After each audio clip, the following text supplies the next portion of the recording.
On this final of our 12-part summer series on Psalms. And friends, can you imagine that I have actually already been here with you for almost 2 years now? You can imagine that. It hasn't felt like that for me. Mercy, I'm going to work on this. And I realized while I was prepping for this series that there is something that I actually have never told you, and I think it's time that I confess. I didn't mean to keep it a secret from you. It's just something that's never come up. And the last time that it happened, I wasn't with you. I was alone in my apartment while I was still living in Glendale. And I didn't know most of you, so I didn't think I needed to tell you. But that season is coming up again, and you're going to find out. And I wanted you to find out from me before someone else told you. So I'm going to tell you. Friends, I have an addiction.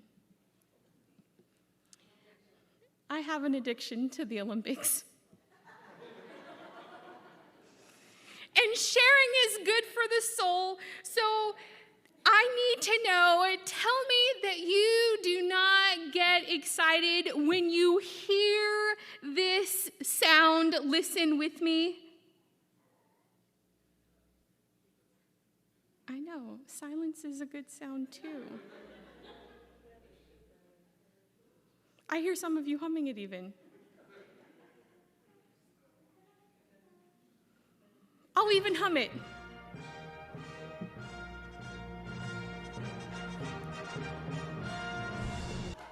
Right? Don't you get excited when you hear those horns? Friends, it is a majestic sound. It gets inside of me, and I get so excited. Friends, when I say that I am a fan, I mean that I am a fan. When I was little, I imagined that I could be an Olympian. I ate my Wheaties. If you are old enough, you know what that means. I practiced my long jumps into the sand pit at the elementary school.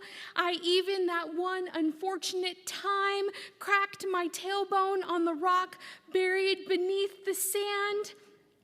And for those 2 unfortunate months, sat on a donut. But that did not deter me from the love of the Olympics, because I am a true fan. My friend Amor and I have bonded over the Olympics. We are fans who watch in real time.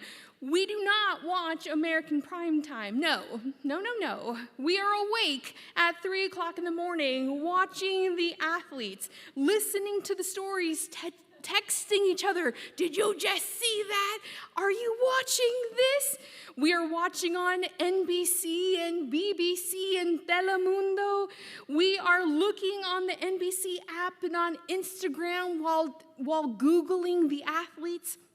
It's not even an Olympic year, and we've already started strategizing on which events we want to get tickets for in 2028 when the Olympics are back in LA. We've signed up for the alerts. We've downloaded the apps. It begins in 1,777 days, y'all. Friday, July 14 to Sunday, July 30, 2028, I will be unavailable, y'all. We don't even care about the medal count. It's not about who is winning. For us, the Olympics are about the achievements and the achieving. It's about the overcomers and the overcoming. Even this last week, I texted Amor and I asked which overcomer story I should share. We're so excited for the players and the winners from their countries who win a medal for the very first time. And we're devastated for the players from countries that may torture them when they return after a loss. It's the stories. It's about the stories for us. Let me give you an example of one of my favorites. This was a very difficult one to do because the stories are numerous. There are individuals who come back to the sports after their spouses or partners have died during the game. There are athletes who've given back their medals after they've won on a technicality. There are even individuals who have given up their medal run to stop and save a competitor during the games. There are so many stories. Yet, I've come to a sweet one that we both agreed on this last week that I want to share with you. Have any of you heard of the Olympian Wilma Rudolph? Anyone? Ooh, I see some hands in here. Y'all, I see my people here. Well, if you've not heard of her, let me tell you a little bit about Wilma Rudolph. Wilma was born in Clarksville, Tennessee in 1940. Born in Tennessee myself. Early on, Wilma had pneumonia, scarlet fever, and childhood polio. She was born into the segregated South where medical care was limited. And Wilma was a very sickly child. And because of this, and because of the childhood polio, she had very low energy and she was unable to get to school, get the care that she needed, and it fell very much upon her family to take care of her. She needed daily massages, she needed homeschooling, but this did not stop the Rudolph family. She got to homeschooling, her family got to the massages, and by the time Wilma got to her senior year in high school, she was trying out for basketball. Friends, we have to stop there for a moment just to be in awe of God, to notice that in the 6 short years, from braces to basketball, just what God had done in her life. This was a miracle in itself, but just a few years later, Wilma went on to become the first person ever to win 3 Olympic gold medals in a single Olympic Games in the sport of running, track and field, and went on to spend the rest of her short life encouraging others to overcome the odds. Wilma was inducted, and that's her right there, 117. Wilma was inducted into the Black Sports Hall of Fame, the U.S. National Track and Field Hall of Fame, the U.S. Olympic Hall of Fame, lots and lots and lots of other halls of fame. She traveled to West Africa as a goodwill ambassador for the U.S. State Department. She was a U.S. representative to the field games in Senegal, Guinea, Ghana, and many other African countries. And in her tender 50s was diagnosed with both brain and throat cancers, succumbing to the first. But for her entire life, her story was about overcoming and supporting others and helping them be overcomers as well. That was her story. And I wonder if she wrote a psalm, if she wrote a song about her life, I wonder what it would be. Would it have been a jazz rendition about growing up in the segregated South? Would it have been a joyful, triumphant Motown record on her overcoming the odds? I wonder. Why do I share this with you? I've spent quite a bit of time now talking about the stories in our lives, but I want to spend some time with this because it's very important that you understand that our stories matter. In fact, I want you to repeat that with me. Our stories matter. Because we matter. Because God is with us. Thank you. Allie, was that you? Thank you, sweetheart. This is something that we reiterated with our kids night after night after night here at VBS right at the beginning of the summer. That when things change, or if you need help, if you feel afraid, or if you are alone, or even if you are thankful that God is with us. And these are the themes that we've seen week after week here in our Psalm series.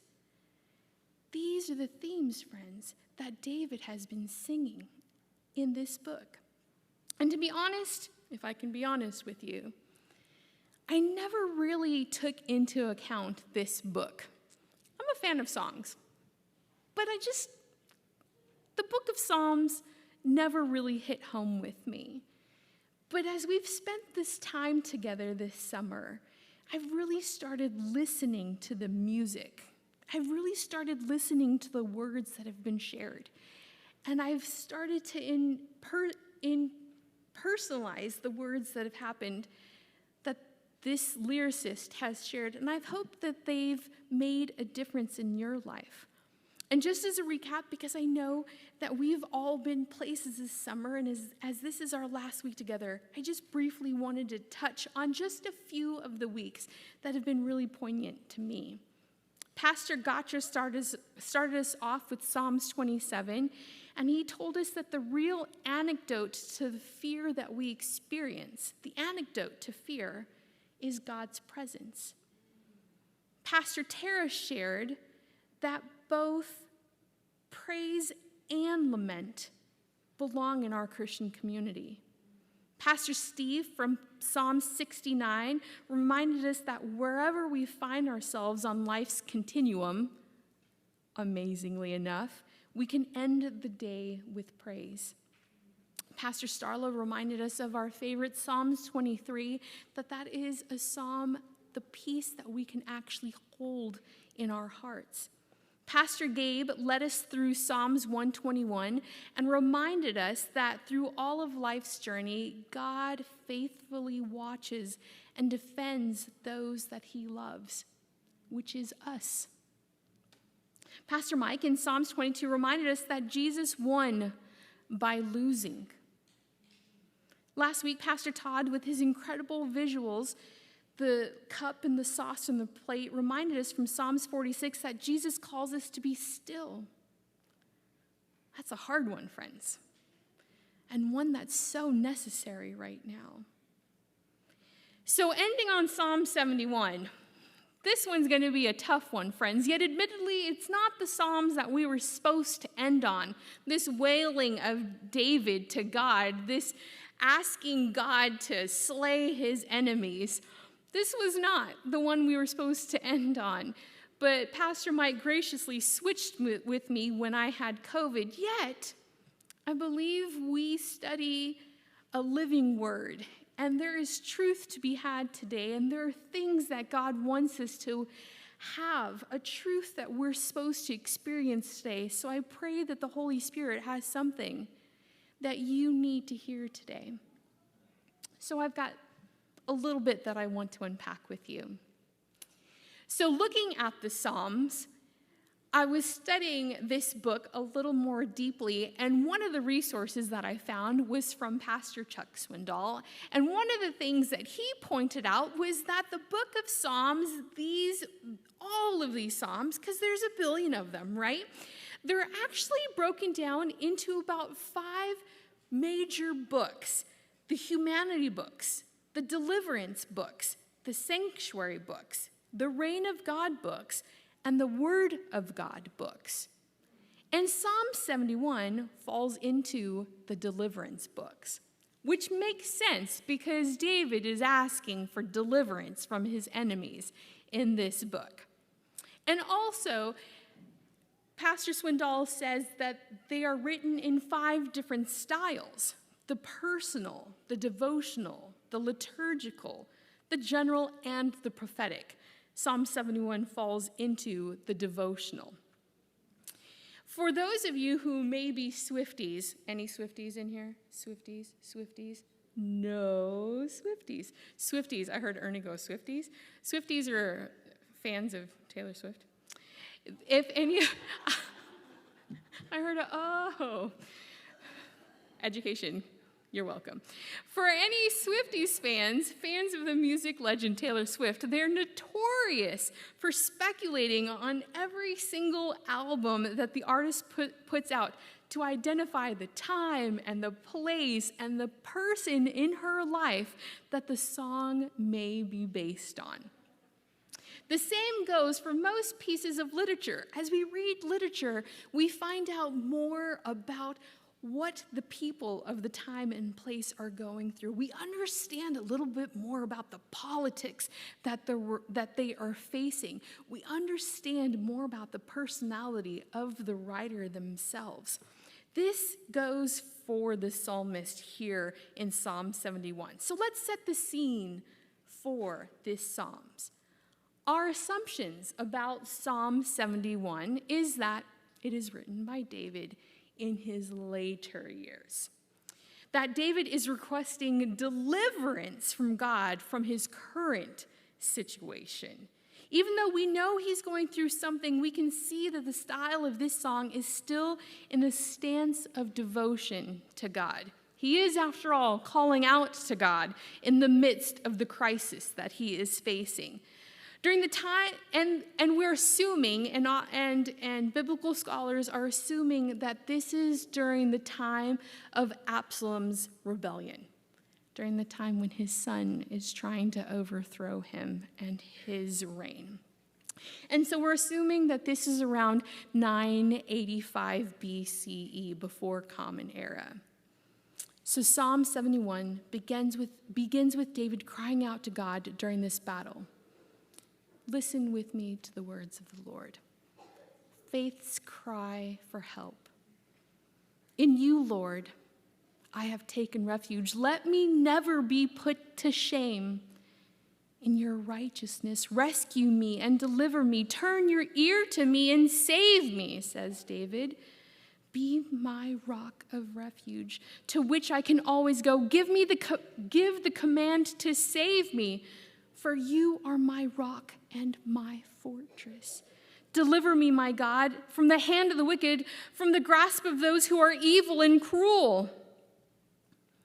Did I tell you that watching the Olympics was like watching a telenovela? So is following the life of David. It's all about the story, everyone. David has ruled for about 40 years, and if you listen to just those 4 verses, you can tell that he's going through something. 40 years, and in 4 years in Judah, 4 decades, 7 in Judah and the rest in Israel, he's had his military conquest, he's had his spiritual highs, he's been chosen by the people and anointed 3 times. We've seen the incredible ways that God has led in his life. David is the chosen one. Yet, oftentimes when we read the stories of great persons in the Bible, we have the tendency to sweep the indiscretions to the side. The less than decent moments. And for David, well, you know the indiscretion that the David family has been through. You know the most egregious one that we are all thinking about. You know the one, right? You know the one. Ernie's nodding his head. You know the one. We're all thinking about it, right? Obviously. The one that happened in his family is the rape of his daughter Tamar. That's the one you were thinking of, right? No? Oh. You were thinking of some other family drama? Were you thinking about his son, Amnon, who attacked his sister? Was that the drama you were thinking of? That's not the family drama you were thinking of? Okay, let's get on the same wavelength. You were thinking about his son Absalom killing his son Amnon? No, that's not the family drama that you're thinking of? Was it his youngest son trying to overthrow him? No? Okay, friends, we're going to get there. David's family, think. Was it It must have been when Solomon, his son Solomon, killed his brother, right? That's the family indiscretion that we talk about, right? No? Friends, okay, we're going to do it. I actually want us to say it on the count of 3. The David indiscretion that we think of is, ready? Say it with me. 1, 2, 3. David raping Makkah. Excuse me? David raping Bathsheba. That's what I heard many of you saying. Friends, we don't have time to go into that story, so let's stick with Psalm 71, okay? But actually, that's a really important part of Psalm 71 because it's actually Bathsheba's grandfather, who was David's counselor in court, who actually became Absalom's counselor and told Absalom to do some of the terrible terribles when Absalom decided to overthrow David, and he switched sides. But the terrible terribles and the webs that we weave, but let's not get into that one. Let's actually spend some time talking about Absalom's mom. Understanding the backstory is important for Psalms because it helps us to build to the crescendo of the hopelessness that David feels when he cries out to God. So who was this person? Absalom's mom. The person that we don't actually talk about. We focus on Bathsheba. She was the daughter to King Ptolemy of Geshur, a princess, a conquest. You all know about this one, right? As a part of his spoils of war, David was allowed to enjoy his winnings, take her home, shave her head, put her in burlap sacks, and leave her for 30 days to change her mind about him. She then got to choose him and convert to Judaism. And if she didn't, well, then she got to go home or not. You know, Absalom's mom. The small indiscretion moments of David's life that we all know about. Imagine being Absalom, growing up with that history and knowing that your dad, the beloved king, had done that to your mom, the anointed one of God, the leader of Israel, the chosen one. Absalom, who is smart and gorgeous and charismatic, such a people person.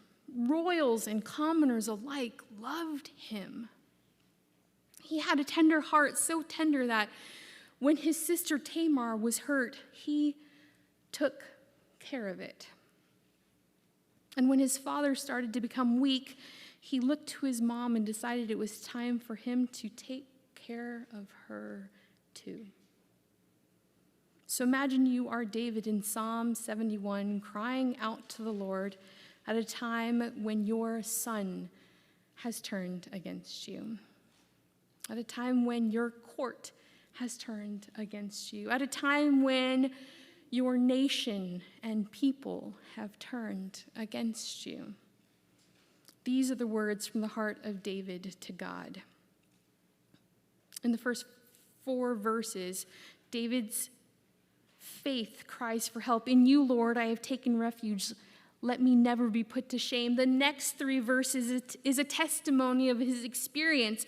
For you have been my hope, sovereign Lord, my confidence from my youth. In the next few verses, he pleads against his foes. For my enemies speak against me, those who want to kill and conspire together. May my accusers perish in shame. May those who want to harm me be covered with scorn and disgrace. David prays to God. And then he rejoices in hope. As for me, I will always have hope. I will praise you more and more, David says. And then the tone changes as he returns to prayer again.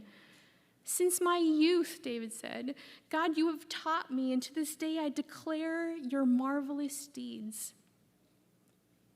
And then it's like he pauses as he looks back over his life, as he realizes that God has been there.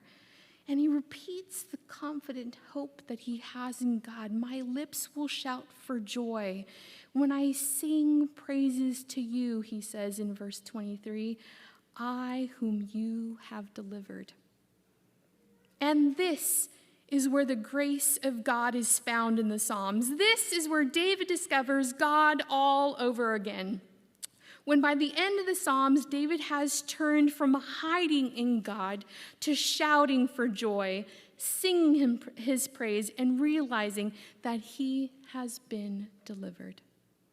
It was by repeating his story in prayerful song that David remembered God in it. It was by sharing his burdens that David was able to recount the times that God lifted him up. David begins the Psalms prayerfully crying out for help. Question, how many of us have faithfully turned to God in prayer asking for help, but have not necessarily believed that God would do anything about it? We go through the motions of devotion, but not the practice of faith. Have any of you had moments like that? David then utters his testimony of faith. You have been my hope from birth. I have relied on you, he says. As he goes on in his prayers, as he sings out his song, as he shares his testimony through music, David learns that God is always with him. David learns that his life, his story, is his testimony. That his life in his youth and in his latter days, they all matter. I wonder for us, how many of us have had David moments of doubt when we feel like the world is against us, where there are literal battles we're fighting, whether they are in court, with our health, with our wallets, with a loved one. I wonder how many of us pray for our accusers to perish in shame, and for those who want to harm us to be covered with scorn and disgrace. David doesn't hold back. Yet as David progresses in prayer and as he spends time with God, you see him return to a place of harmony and unity. You see not only calm, but joy flood his spirit as he utters, as for me, I will always have hope. I will praise you more and more. My lips will shout for joy when I sing praise to you, I whom you have delivered. You see, David realizes that his life has not ended, that his story still has more to be written. And as he looks back on all that has been, he sees all that God has done, and that his life has mattered because God was with him. All summer long, as we've studied these songs found in Psalms, I've wondered what they may have sounded like. Artist Aaron Schuss did a rendition of Psalm 71, and I'd love for you to take a moment to listen to just a portion of it with me as you imagine David's life, as you imagine your life in song. And I would love for you to reflect on that as we take a listen. I've trusted in you ever since I was young, my only hope. I've leaned upon you before the day of my birth, my only hope. It was you who took me from my mother's womb. Even in my old age, even when my hair is gray, oh God, do not forsake me. Even in my old age, even when my strength is gone, oh God, do not forsake. From the heart of the earth, you have redeemed my soul. Who is like you, God? down to the depths, but you revive me again.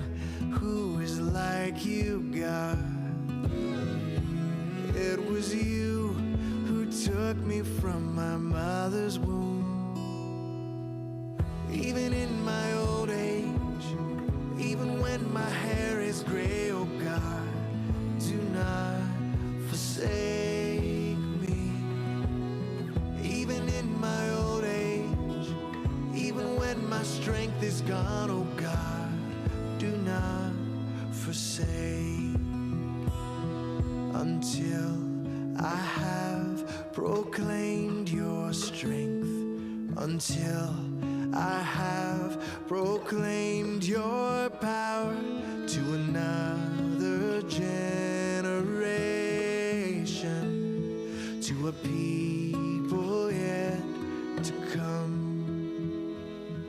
Until I have proclaimed your strength, until I have proclaimed your power to another generation,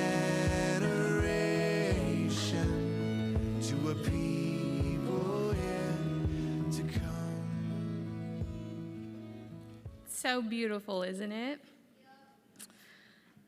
Friends, I encourage you to take a moment to stop and let God abide in you and realize that your story is important because God is in you and He is still writing your story. And it is important to take the time and stop and reflect on your story so that you can see the moments that God was there. God is always there, but just like David, to reflect back and know that it was not on your power, but God's power that has seen you through in your life, and that there is still more to do. David says, "Let me not go until I have spoken your words into the next generation and the next." So friends, you'll see on your pews, there are a couple of these journals. There'll be more later. But these Sabbath journals will be out for just the next sermon series that we have. And we encourage you over the next few weeks to come and sit down and to pick up one of the journals. And it says on here to write, sketch, color, or compose your own psalm, your own image.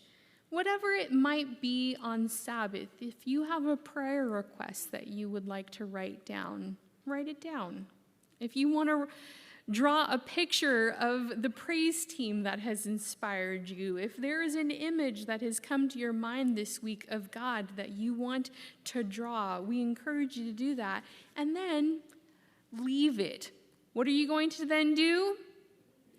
Leave it, yes. So that way another person can pick it up and flip through it and see how God has inspired you, or to pray for you if you've left a prayer request. And each week we'll have an opportunity for individuals to add to it, to pray to it, and for us to be a part of sharing each other's stories. So we encourage you to take a moment to stop and to share with one another through these Sabbath journals together. Friends, we are so thankful to be a part of one another's lives. And I just want to thank you for having a story. Oftentimes we feel like we do not have a testimony because we don't have a grand experience with God to be able to share. We don't have the huge family drama of David, but your life matters. Your life matters, and we want to get to know more of it because this is our story, church, and this is our Psalms. Thanks be to God. Amen.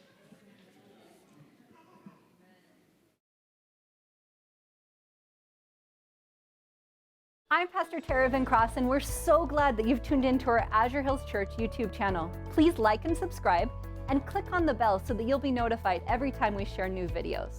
We are so glad that you're here. Until next time, please know that we're praying for you as you continue to be a voice of hope.